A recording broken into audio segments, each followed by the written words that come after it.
Hello everyone, good evening, सत श्री अकाल। कैसे हैं आप लोग? आई होप कि आप सभी लोग बहुत अच्छे होंगे। तो दोस्तों, मैं आपका दोस्त प्रवीण सर आप सभी लोगों का स्वागत करता हूं कुरुक्षेत्र बैच में। आइए शुरू करते हैं, किसी और बात की चर्चा न करते हुए सीधा आते हैं आज अपने पहले प्रश्न पर। ठीक है, बाकी की बातें हम बाद में करेंगे, क्लास में सीधे साथ साथ करते चलेंगे। चलिए, पहला क्वेश्चन है आपके सामने स्क्रीन पर है। गांधी जी ने किस कानून को काला कानून कहा था? गांधी जी ने किस कानून को काला कानून कहा था? पहला ऑप्शन है हंटर आयोग को, दूसरा ऑप्शन है मॉन्टेगू घोषणा पत्र को, मॉन्टेगू घोषणा को, और तीसरा ऑप्शन है रोलेट एक्ट को, और चौथा ऑप्शन है कम्युनल अवार्ड को। जल्दी से इसका आंसर बताइए, फटाफट आंसर बताइए। नहीं आ रहा है तो कोई बात नहीं, बस आप क्लास को फॉलो करते चलिए और कम से कम एटलीस्ट तुक्का भी लगाते चलिए। अगर नहीं आ रहा है तो फिर भी आप प्रयास तो करिए, एटलीस्ट प्रयास करना चाहिए। तो इसका आंसर हो जाएगा मेरे प्रिय साथियों, इसका आंसर हो जाएगा रोलेट एक्ट। रोलेट एक्ट यानी कि सी आंसर इज राइट हो जाएगा। सी आंसर इज राइट मतलब कि काला कानून किसे कहा गया है? गांधी जी ने किसे काला कानून कहा? रोलेट एक्ट को। इस बात को ध्यान रखिएगा। चलिए अगले प्रश्न की बात करते हैं। अगला प्रश्न कहता है कि भारत का संविधान लागू होने तक स्वतंत्रता के पश्चात इसका शासन किसके अंतर्गत चला गया? किसके अंतर्गत चला गया? पहला ऑप्शन है 1935 के भारत सरकार अधिनियम 1919 के अनुसार। दूसरा ऑप्शन है भारतीय नेताओं के परामर्श से बने कानून द्वारा, और तीसरा ऑप्शन कहता है इंग्लैंड के संविधान के अनुसार, और चौथा ऑप्शन कहता है इनमें से कोई नहीं। जल्दी से इसका आंसर करिए, फटाफट आंसर करते चलिए। अगर नहीं आ रहा है तो कोई बात नहीं। तो इसका आंसर हो जाएगा 1935, यानी कि भारत सरकार अधिनियम 1935 के अनुसार क्या हो गया?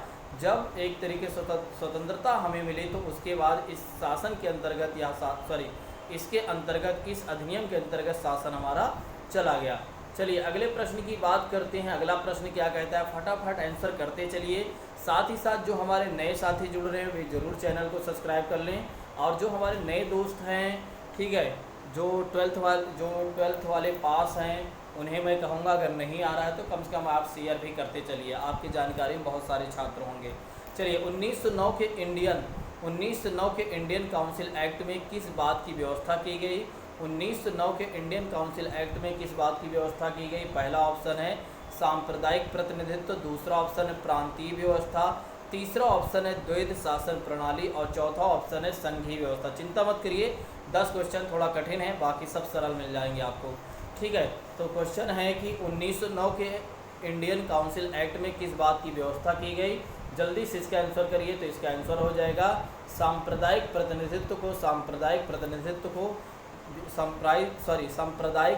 की व्यवस्था की गई 1909 के इंडियन काउंसिल एक्ट में।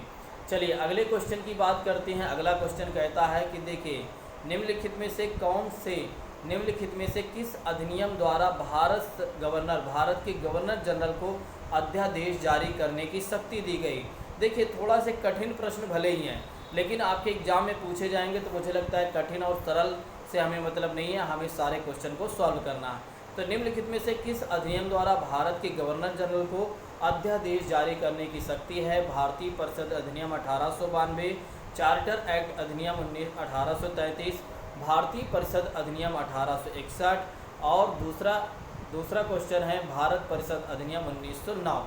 जल्दी से इसका आंसर करिए, फटाफट आंसर करते चलिए कि भारत के गवर्नर जनरल को अध्यादेश जारी करने की शक्ति किस अधिनियम में प्राप्त हुई? तो भारत के गवर्नर जनरल को अध्यादेश जारी करने की शक्ति प्राप्त हुई भारतीय परिषद अधिनियम 1861 को, भारतीय परिषद अधिनियम 1861 को। चलिए अगले प्रश्न की बात करते हैं। अगला प्रश्न है आपके सामने स्क्रीन पर। अगला प्रश्न कहता है कि भारत के गवर्नर जनरल को किस एक्ट के द्वारा अपनी समिति के निर्णय को अस्वीकार करने का अधिकार मिला?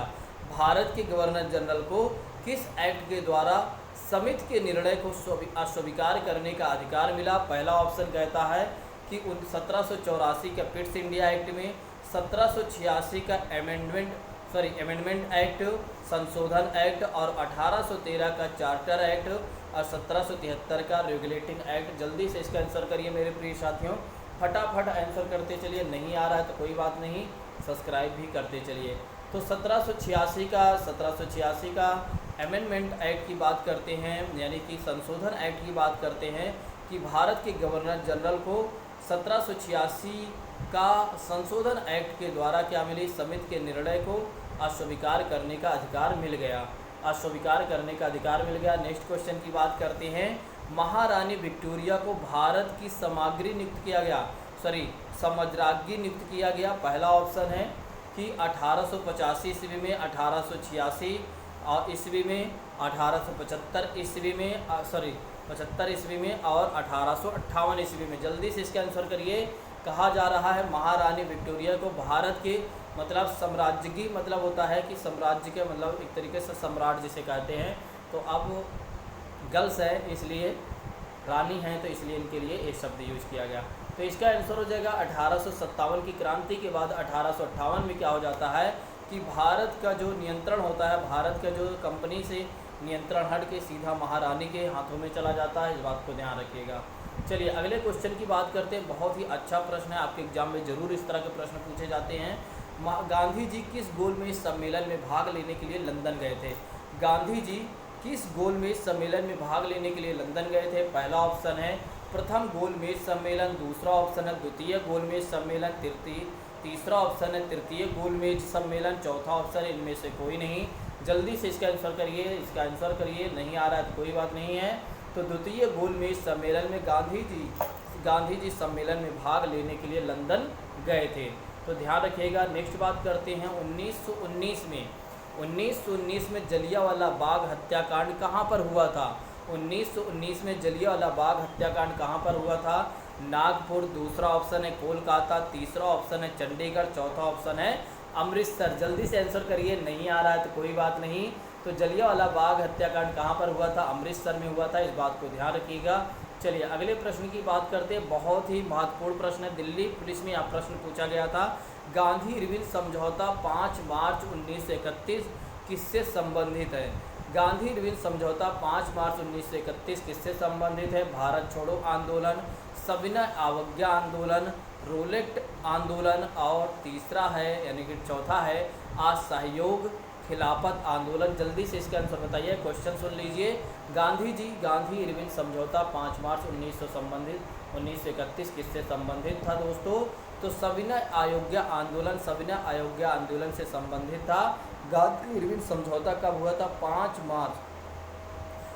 मार्च 1931 को। चलिए अगले प्रश्न की बात करते हैं। अगला प्रश्न कहता है कि किस अधिनियम में पहली बार भारत के लिए संघीय संरचना प्रस्तुत की गई? किस अधिनियम में पहली बार भारत के लिए संघीय संरचना प्रस्तुत की गई? 1909 का अधिनियम, 1919 का अधिनियम, 1947 का अधिनियम, 1935 का अधिनियम। जल्दी से इसका आंसर करिए। तो इसका आंसर हो जाएगा 1935 का अधिनियम में क्या होता है कि पहली बार भारत के लिए संघीय संरचना को प्रस्तुत किया गया। चलिए 1919 के अधिनियम में द्वैध शासन धारणा को किस व्यक्ति ने परिचित कराया? वह कौन था? James Ford. दूसरा ऑप्शन है तेज बहादुर सप्रू, तीसरा ऑप्शन है मिंटो, चौथा ऑप्शन है मॉन्टेगू। जल्दी से इसका आंसर करिए, फटाफट आंसर करते चलिए। जल्दी से आंसर करिए। नहीं आ रहा है तो कोई बात नहीं। तो इसका आंसर हो जाएगा जेम्स फोर्ड। तो 1919 के अधिनियम में द्वैध शासन धारणा को जिस व्यक्ति ने परिचित कराया था उस व्यक्ति का नाम क्या था? James Ford. इस बात को ध्यान रखिएगा। मार्ले मिंटो सुधार बिल किस वर्ष में पारित किया गया था? मार्ले मिंटो सुधार बिल किस वर्ष पारित किया गया था? पहला ऑप्शन 1920, दूसरा ऑप्शन 1911, तीसरा ऑप्शन 1909, चौथा ऑप्शन 1905। जल्दी से आंसर करिए। तो 1909 में मार्ले मिंटो सुधार का बिल पारित किया गया था। इस बात को ध्यान रखिएगा। चलिए अगले क्वेश्चन की बात करते हैं। थोड़ा से कठिन क्वेश्चन है लेकिन आप लोगों को करना पड़ेगा ही। तो निम्नलिखित में से किस अधिनियम ने केंद्र में द्वैध शासन प्रणाली को स्थापित किया था? ठीक है। पहला ऑप्शन है भारत परिषद अधिनियम 1909 और दूसरा ऑप्शन है भारत परिषद अधिनियम 1919 और तीसरा ऑप्शन कहता है भारत शासन अधिनियम 1991, भारत शासन अधिनियम 1935। अगली बार से थोड़ी सी PDF को मैं छोटी कर दूंगा। ठीक है। ये जो क्वेश्चन काफ़ी बड़े हैं, इस क्वेश्चन को मतलब एक तरीके से एक पेज में पूरा नहीं है, दूसरे पेज में हमें दिखाना पड़ रहा है। तो नेक्स्ट क्वेश्चन यानी नेक्स्ट क्लास में आप देखिएगा, इसमें बहुत सारी परिवर्तन मैं कर दूंगा। चलिए इसका आंसर हो जाएगा मेरे प्रिय साथियों भारत शासन अधिनियम 1935 को केंद्र में द्वैध शासन प्रणाली को स्थापित किया गया था। केंद्र में द्वैध शासन प्रणाली को स्थापित किया गया था, इस बात को ध्यान रखिएगा। भारत में सचिव का पद किसके द्वारा निर्मित किया गया था? भारत में सचिव का पद किसके द्वारा निर्मित किया गया था? Montagu Chelmsford. दूसरा ऑप्शन है भारतीय परिषद अधिनियम 1861। तीसरा ऑप्शन है भारत सरकार अधिनियम 1858 और चौथा ऑप्शन है मार्ले मिंटो सुधार 1919। जल्दी से इसका आंसर करिए मेरे प्रिय साथियों, जल्दी से इसका आंसर करिए कि भारत में सचिव पद किसके द्वारा निर्मित किया गया था। तो इसका आंसर हो जाएगा मेरे प्रिय साथियों, भारत सरकार अधिनियम 1858 के द्वारा क्या किया गया था कि भारत में भारत में एक सचिव का पद होगा। चलिए अगले क्वेश्चन की बात करते हैं। मॉन्टेग्यू चेम्सफोर्ड में प्रावधानों का सार था। मॉन्टेग्यू चेम्सफोर्ड में प्रावधानों का सार था। ए हिंदू मुस्लिम, ए पहला ऑप्शन कहता है हिंदू मुस्लिम हेतु अलग अलग निर्वाचन व्यवस्था, राज्यों की स्वायत्तता, प्रांतों में दोहरा शासन, राज्यपालों को वीटो की शक्ति दी गई है। जल्दी से इसका आंसर करिए। तो इसका आंसर है प्रांतों का दोहरा शासन। तो ये रहे हमारे इसमें का मतलब एक तरीके से कॉन्स्टिट्यूशन ऑफ इंडिया से क्वेश्चन। अब आइए हम बात करते हैं खेल से संबंधित कुछ प्रश्न करते हैं। देखिए DMRC 2017 में यह प्रश्न पूछा जा चुका है। तो क्वेश्चन है आपके सामने स्क्रीन पर, भूटान का राष्ट्रीय खेल कौन सा है? भूटान का राष्ट्रीय खेल कौन सा है? बैडमिंटन, बास्केटबॉल, फुटबॉल, तीरंदाजी। जल्दी से इसका आंसर करिए, भूटान का राष्ट्रीय खेल कौन सा है? जल्दी से इसका आंसर करिए। तो इसका आंसर हो जाएगा तीरंदाजी। तो तीरंदाजी जो है भूटान का राष्ट्रीय खेल है।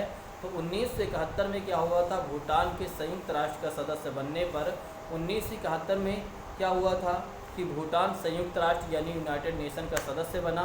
और उसके बाद तीरंदाजी को क्या करता है? तीरंदाजी को भूटान ने अपने राष्ट्रीय खेल में घोषित कर दिया, राष्ट्रीय खेल में इसे घोषित कर दिया। और यह जो भूटान एक ओलंपिक तीरंदाजी भूटान के पास एक ओलंपिक तीरंदाजी टीम भी है। भूटानी तीरंदाजी की लोकप्रियता सरकारी प्रोत्साहन के उपाय के साथ साथ भूटान के अंदर और बाहर दोनों में बढ़ी हुई है। चलिए अगले क्वेश्चन की बात करते हैं। 2016 NTPC में यह प्रश्न पूछा जा चुका है। तो संयुक्त राज्य अमेरिका का राष्ट्रीय खेल कौन सा है? संयुक्त राज्य अमेरिका का राष्ट्रीय खेल कौन सा है? संयुक्त राज्य अमेरिका का राष्ट्रीय खेल कौन सा है? वाटर पोलो, रग्बी, पोलो, बेसबॉल। जल्दी से इसका आंसर करिए, जल्दी से आंसर करिए कि यूनाइटेड नेशन। तो इसका आंसर हो जाएगा बेसबॉल। तो संयुक्त राज्य अमेरिका का राष्ट्रीय खेल जो है बेसबॉल, अंग्रेजी में भी इसे बेसबॉल कहते हैं। एक बल्ले एवं एक गेंद से खेले जाने वाला एक अमेरिकन खेल है। तो अमेरिकी खेल जो है आपका वो है बेसबॉल, वो बल्ले और गेंद से खेले जाते हैं। तुर्की का राष्ट्रीय खेल क्या है? देखिए 2016 NTPC में यह प्रश्न पूछा गया था। तुर्की का राष्ट्रीय खेल क्या है? घुड़दौड़ और कुश्ती, हैंडबॉल और बास्केटबॉल। जल्दी से इसका आंसर करिए। नहीं आ रहा है तो कोई बात नहीं है। तो तुर्की का राष्ट्रीय खेल क्या है? कुश्ती है, इस बात को ध्यान रखिएगा। तुर्की का राष्ट्रीय खेल कौन सा है? वो है कुश्ती। कुश्ती एक अति प्राचीन खेल, कला एवं मनोरंजन का साधन माना जाता है और यह दो व्यक्तियों के बीच में होता है, जो कि हमारे भारत में भी कुश्ती काफ़ी ज़बरदस्त होती है, बहुत लोग खेलते हैं और बहुत ज़्यादा इसका एक तरीके से होता है, हमारी तरफ भी होता है। नेक्स्ट बात करते हैं इस खेल का आयोजन। स्कॉटलैंड का राष्ट्रीय खेल कौन सा है? SSC 2017 में यह प्रश्न पूछा गया था। स्कॉटलैंड का राष्ट्रीय खेल कौन सा है? आइस हॉकी, रग्बी, फुटबॉल और बेसबॉल। जल्दी से इसका आंसर करिए। आई होप कि आपको कई इसमें से आंसर पता हो चुके हैं। तो जो पता है, जिनके बारे में आपको पता है उसको काट दीजिए, जिनके बारे में नहीं पता हो सकता वही उसका आंसर हो जाएगा। तो इसका आंसर हो जाएगा स्कॉटलैंड का राष्ट्रीय खेल क्या है? रग्बी फुटबॉल है। रग्बी फुटबॉल आमतौर पर केवल रग्बी यानी वर्तमान में दो खेलों के रूप में है, एक रग्बी लीग और एक रग्बी यूनियन अथवा यूनाइटेड किंगडम के विभिन्न इलाकों में विकसित फुटबॉल के एक समान रूप में निकले हुए अनेक खेलों में से एक माना जाता है। रग्बी फुटबॉल खेल या रग्बी खेल कहाँ का प्रसिद्ध है या राष्ट्रीय खेल है? स्कॉटलैंड का, इस बात को ध्यान रखिएगा। नेपाल का सबसे लोकप्रिय खेल कौन सा है? नेपाल का सबसे लोकप्रिय खेल कौन सा है? जल्दी से आंसर करिए मेरे प्रिय साथियों। वॉलीबॉल, क्रिकेट, ट्रैकिंग और बेसबॉल। जल्दी से इसका आंसर करिए। नेपाल का सबसे लोकप्रिय खेल कौन सा है? जो लोग गोरखपुर से होंगे हो सकता है वे बता दें। तो नेपाल का जो राष्ट्रीय खेल है वॉलीबॉल है और इसे 23 मई 2017 को नेपाल ने घोषित किया था अपने राष्ट्रीय खेल के लिए। तो 23 मई 2017 को दरअसल क्या हुआ था, 23 मई 2017 से पहले नेपाल का राष्ट्रीय खेल जो था वो डंडी बियो हुआ करता था। और डांडी बियो जो हुआ करता था, यह खेल ज़्यादातर नेपाल के ग्रामीण क्षेत्रों में ही खेला जाता था। नेक्स्ट बात करते हैं, फुल फाइटिंग किस देश का राष्ट्रीय खेल है? फुल फाइटिंग किस देश का राष्ट्रीय खेल है? किस देश का राष्ट्रीय खेल है? पहला ऑप्शन है स्पेन, दूसरा ऑप्शन है कनाडा, तीसरा ऑप्शन है स्कॉटलैंड और चौथा ऑप्शन है जापान। आपको कई चीज़ें तो पता चल चुकी हैं। तो बुल फाइटिंग मतलब सांडों को आपस में लड़ाना, सांड मतलब बैलों को आपस में लड़ाना। बुल फाइटिंग किस देश का राष्ट्रीय खेल है? तो स्पेन का राष्ट्रीय खेल है बुल फाइटिंग, इस बात को ध्यान रखिएगा। चलिए अगले क्वेश्चन की बात करते हैं, टेबल टेनिस किस देश का राष्ट्रीय खेल है? देखिए 2016 एनटीपीसी आरआरबी में यह प्रश्न आया हुआ है। तो टेबल टेनिस किस देश का राष्ट्रीय खेल है? स्कॉटलैंड, रूस, चीन, ऑस्ट्रेलिया। जल्दी से इसका आंसर करिए। टेबल टेनिस किस खेल का राष्ट्रीय खेल है? वो है आपका राष्ट्रीय खेल कहाँ का है? चीन का। वैसे देखा जाए तो यह एक तरीके से चीन का राष्ट्रीय खेल के रूप में इसे घोषित नहीं किया गया है, बल्कि यह सबसे लोकप्रिय खेल है, इसीलिए इसे राष्ट्रीय खेल कहा गया है। बल्कि यह राष्ट्रीय खेल का चीन का औपचारिक रूप से देखा जाए तो यह राष्ट्रीय खेल इसे घोषित नहीं किया गया है, लेकिन यहाँ का प्रसिद्ध खेल होने की वजह से लोग इसे बोलते हैं राष्ट्रीय खेल बोलते हैं। किस खेल को बोलते हैं? टेबल टेनिस को। टेबल टेनिस जो है वो चीन का एक तरीके से प्रसिद्ध खेल है, इस बात को ध्यान रखिएगा। चलिए अगले क्वेश्चन की बात करते हैं, भारत का राष्ट्रीय मनोरंजन खेल किसको कहा जाता है? किस खेल को कहा जाता है? पहला ऑप्शन है बास्केटबॉल, दूसरा ऑप्शन है वॉलीबॉल, तीसरा बेसबॉल, चौथा है हैंडबॉल। तो इसका आंसर हो जाएगा मेरे प्रिय साथियों, संयुक्त राज्य अमेरिका का राष्ट्रीय खेल है बेसबॉल, इस बात को ध्यान रखिएगा। चलिए अगले क्वेश्चन की बात करते हैं, भारत में पोलो खेल का प्रचलन किसने प्रारंभ किया था? भारत का पोलो खेल का प्रचलन किसने प्रारंभ किया था? पहला ऑप्शन है यूनानी, दूसरा ऑप्शन है अंग्रेज, तीसरा ऑप्शन है तुर्की, चौथा ऑप्शन है पुर्तगाली।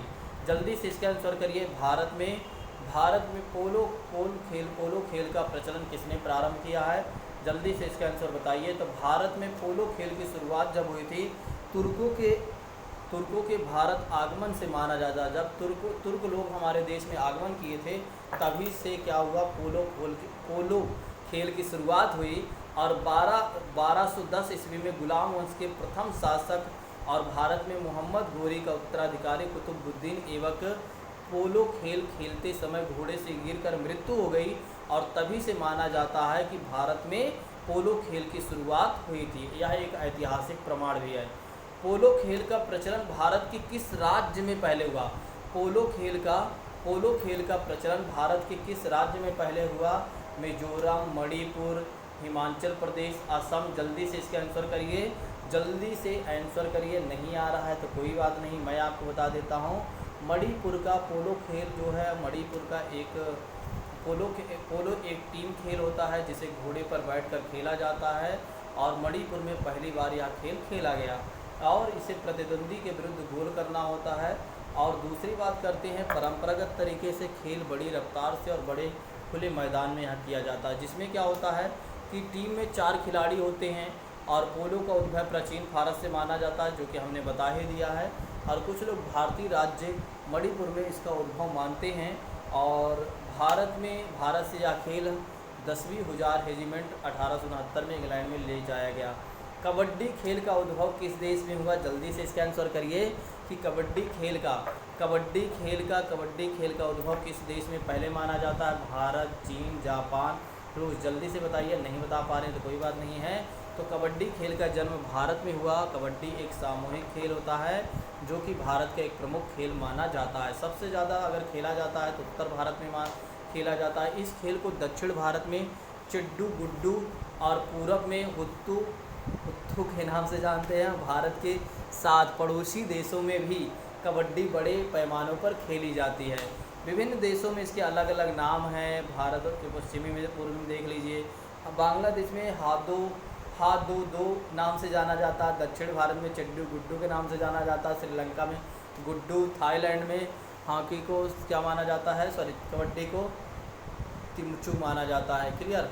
चलिए अगले प्रश्न की बात करते हैं। शतरंज खेल का जन्मदाता किस देश को माना जाता है? शतरंज खेल का जन्मदाता किस देश को माना जाता है? रूस, भारत, यूएसए, इंग्लैंड। जल्दी से इसका आंसर करिए। तो इसका आंसर हो जाएगा मेरे प्रिय साथियों, इसका आंसर हो जाएगा